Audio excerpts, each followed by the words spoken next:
Hello, and welcome to Life as It Is with me, Dora Middleton.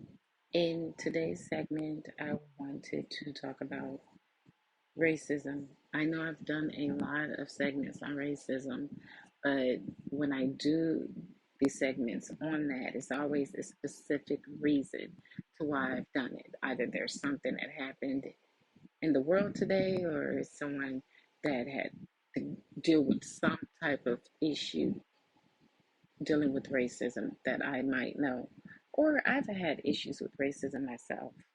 Um, but this today, the reason why I'm doing this segment is because of a woman by the name of Tiffany Curry. Okay, she lives in Batesville, Mississippi. She has 5 children, and what's going on here is she is going through a lot where she's living in Mississippi. She has a 15-year-old daughter named Mercedes, and she wants to get the word out about what happened to her daughter. Her daughter's teacher decided to start calling this 15-year-old little girl dumb, and everyone in the classroom was laughing at her. They started bullying this student, teacher included. The mother said that she went to the superintendent's office and they didn't want to hear anything she had to say. She said the school tried to go and get some kind of charges brought up against her for coming to the school, asking them why they bullied her daughter and why they called her dumb. And the police told the school they weren't getting in it. Okay, reason being, I'm sure they weren't getting in it because they knew that what was going on was racism. Okay, and so her daughter fell into depression mode. So she's been self harming herself due to the fact that she was bullied, due to the fact that her mom has been treated like shit, due to the fact that she's been treated like shit. Um, she's had to get her help, psychological help, because of everything that's been going on in her life, as well as her mom's. And they had a meeting, finally had a meeting with the mother. And the teacher admitted to calling the little girl dumb and everything else that the mother has accused her of doing. Okay. Um, I do know there's a lot of issues in schools these days. There was issues in schools when I was a kid, when I was in school. There was issues when my children were in school. My grandkids were in school. There was a lot of racism. I can remember as far back as when they used to bring black students in from the inner cities, the way that the teachers and the principals and everyone would call them names was ridiculous. And the crazy thing is the kids and the teachers would tell the students that were in a suburban area that lived out there with the white students like myself and other students, oh, we're not talking about you guys. You live out here with us. You're not like those guys from there down there. Missing the fact that we're still black, you know. But since we can afford to live in suburban areas like you can, then we're not like those inner city kids. It's a mini day that we had to defend ourselves against racism.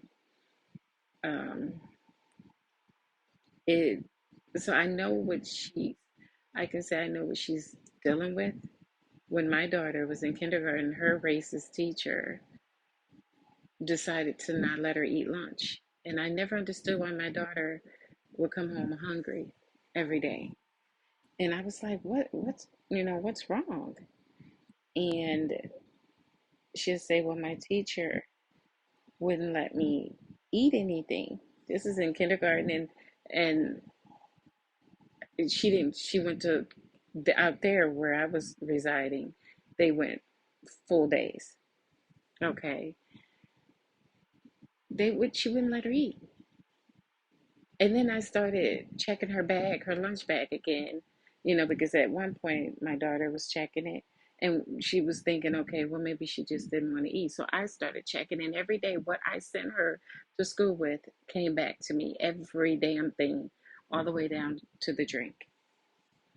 I went up to the school and I told them, I don't know what the hell is going on here, but if my daughter comes home and tells me one more fucking time that she's not eating, and I might add, she was really smart.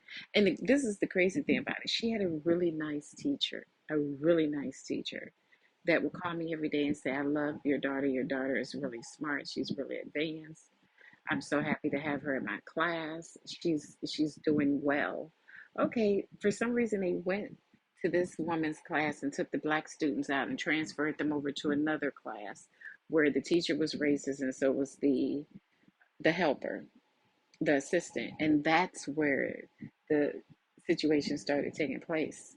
Okay, and the teacher kept calling me every day saying, please, you keep fighting for them to put her back in my class. They shouldn't have taken these students out of my class and putting them over there with that woman. That woman isn't right. And I was like, okay, so I kept fighting for her to get out of that woman's class, and it was like hell on earth getting her out of that class. But I tell you one thing, I told her, and I'm not a violent person. I'm not. I told her not am I I'm not just going to get an attorney and sue your school, the district. I'm gonna come up there and I'm gonna beat her ass. Okay? I I'm not gonna keep playing these games, running back and forth and doing this and that. If you harm my child, I'm gonna harm you. Okay? That's how I am. And she left her the hell alone. She left her alone. See, some people don't respond to when you're being civilized. They don't respond to it. So you got to get nasty. And when it comes to my children, even though they're all big kids now, when it comes to my children and my grandchildren, you don't want to fuck with them. Do not fuck with them because I'm very protective. You don't want to cross me when it comes to my kids and my grandchildren. That's a no no. No one out there should ever want to see that side of me when it comes to what I brought into this world.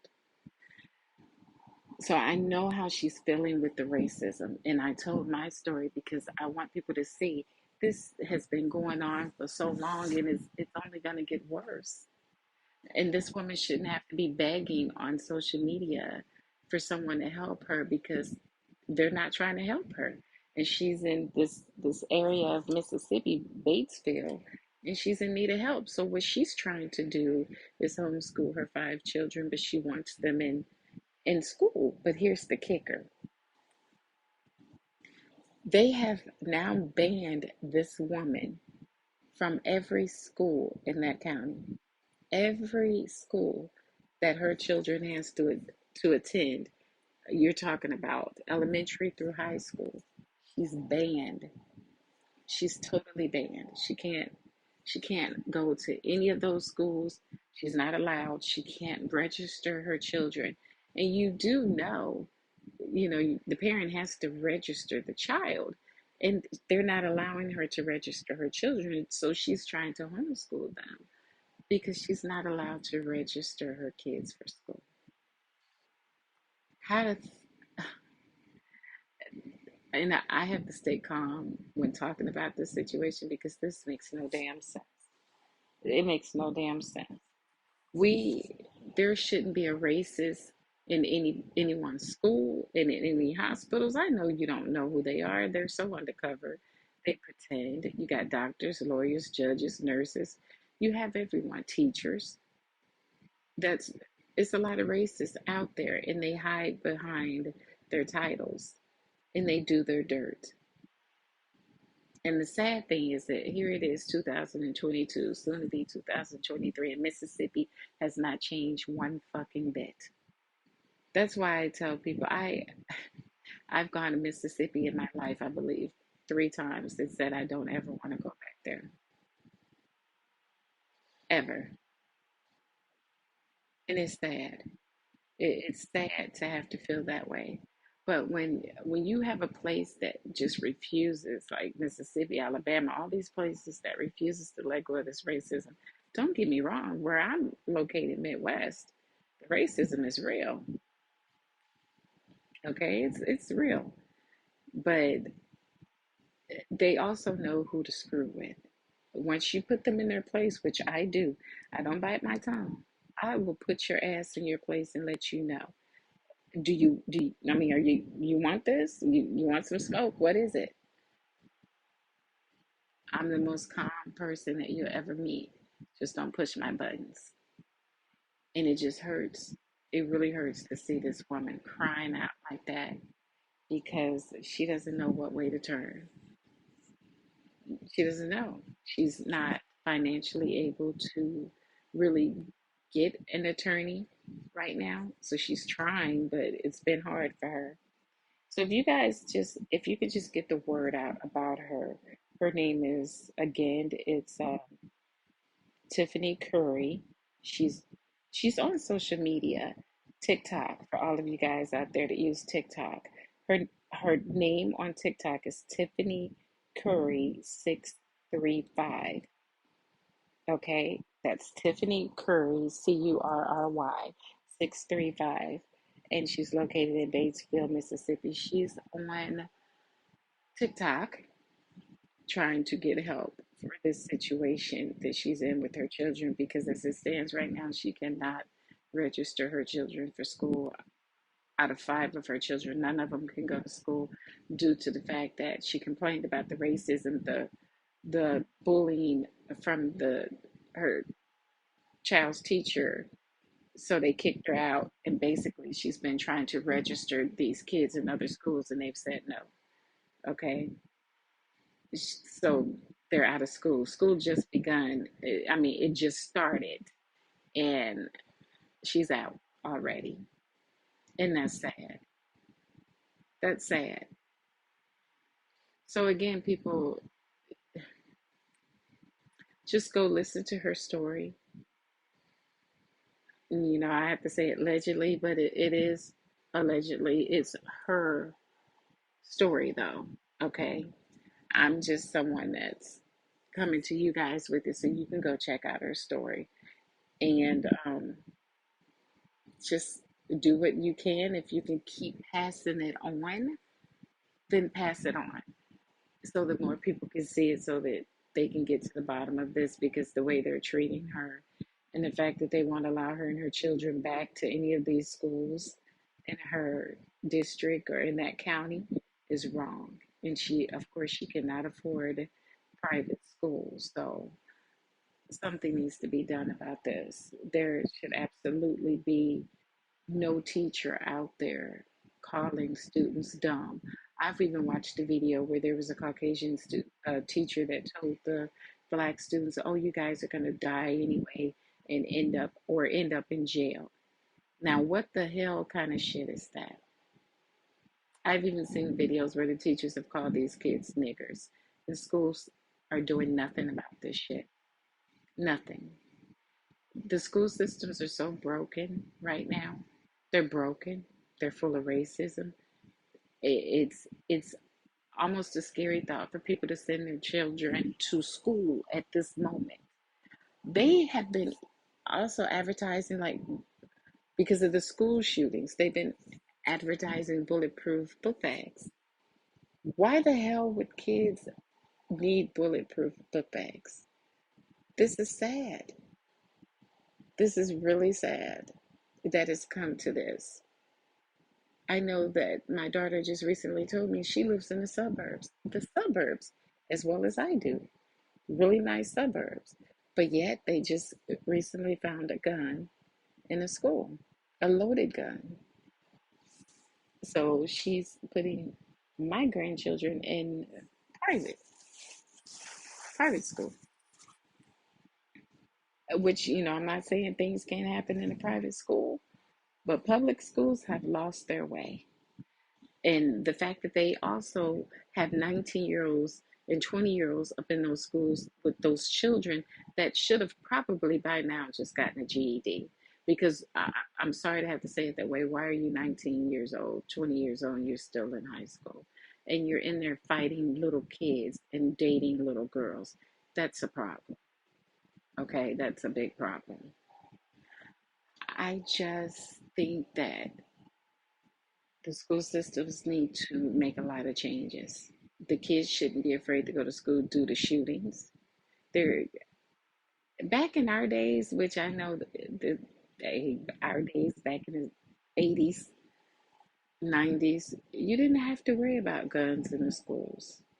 Kids fought, true enough, but it was no guns. It was regular fist fighting. That's it. But now, kids are just bringing these guns to school just for the hell of it. There was, after the school shooting that just recently happened a while ago, where um, all of those poor students were murdered, there were actually kids under those posts saying that that guy that he did a good job, that he didn't do anything wrong. What in the hell have those kids dealt with? What tragedy? What, I don't know if it's just ignorance or what. What kind of sick individual are you to where you feel that that murderer did a good job by killing all those babies? And the thing about social media, they will kick you off for standing your ground when you're talking about different subjects. They will kick you off when you're talking about politics. But no matter how we all turned in those posts from all those children that claim, some of them claim they lived in the area where it happened, some of them were just around the, from different states, they wouldn't take those comments down with those ignorant children glorifying that murderer. Now, if they're sitting on social media glorifying this shit, then who's to say they wouldn't get out and try the same thing that he did? There's no way social media shouldn't have taken down those posts, but this goes back to what I'm saying. They don't care. They take down the wrong things. They ban the wrong accounts.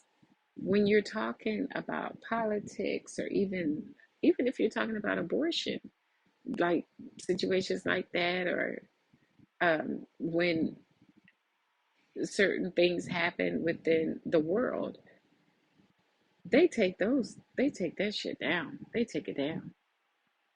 They don't want you talking about abortion. They don't want you talking about who you might be voting for. They don't want you talking about what rights you feel are being taken away from you.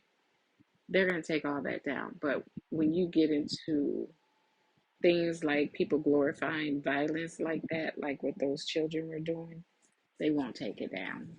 They said it did not go against their policies. So congratulating a murderer, saying that they're glad he did it, and making fun of those little kids that lost their lives was not against your policy.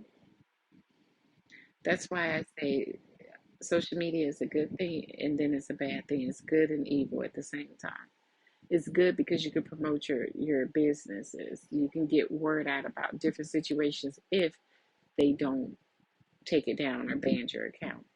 It's bad because you have the bullying that happens on there, and they won't take that stuff down. It's bad because you have solicitation. You have pedophiles on there trying to get with these little children. Oh, and they don't take that down either. So that's why I tell people every day, watch your children, watch what they're looking at on social media. Be very protective because this is a doggy dog world out there. And it seems like the evil has taken over. Because when you have good people like myself and a lot of others out here that's complaining about all this bullshit that's taking place, they don't want to hear it. It's like they're glorifying it. They're okay with it. And that's sad. So, like I said, I just got on here. I hopped on here to do this segment because I felt so sorry for this lady. The way she was in tears, begging for help. It shouldn't be that way because she didn't do anything wrong. Her daughter didn't do anything wrong. The teacher was a piece of shit that shouldn't be a teacher. But one thing I always tell people, and for all of you regulars that listen to my podcast, I always say karma's a bitch. And no matter when you do your bad, if you're not punished at the time when you do your bad, karma's still coming to knock at your damn door.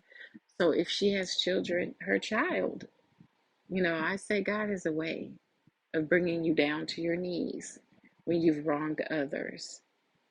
And I say this, she's going to pay for what she said, either legally or by her karma coming back to bite her in her ass.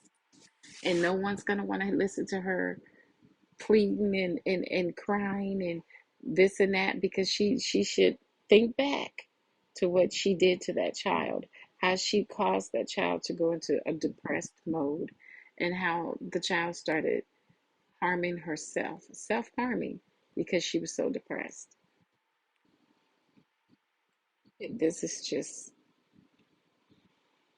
it's sad.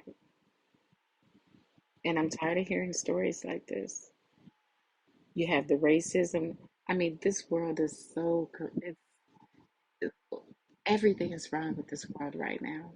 You have the different diseases, the viruses, the floodings, the wars, the violence, the killings, basically the theft, people stealing your shit, people pulling up next to you, grabbing you out of your car, taking what you've worked for.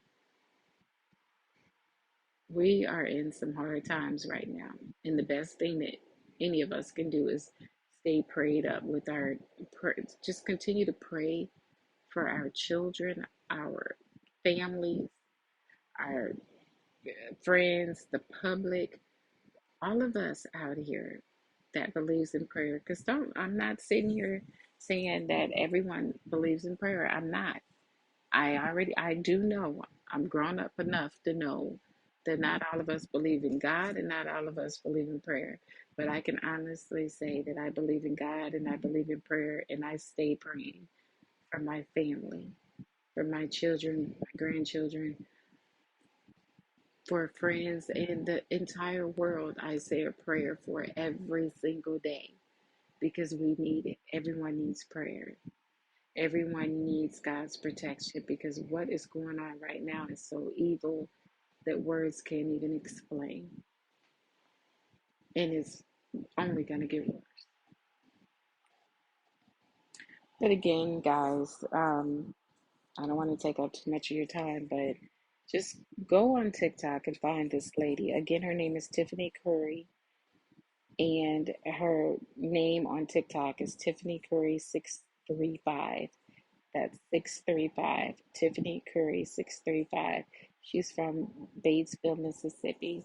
If if you can get the word out, just pass the video along so that it can get shared and hopefully get shown somewhere, either on a news channel or something, so that she can get some help because she's trying. She's trying everything that she can and she's getting nowhere. Maybe she can get some help, that someone will see it and be able to help her. Okay?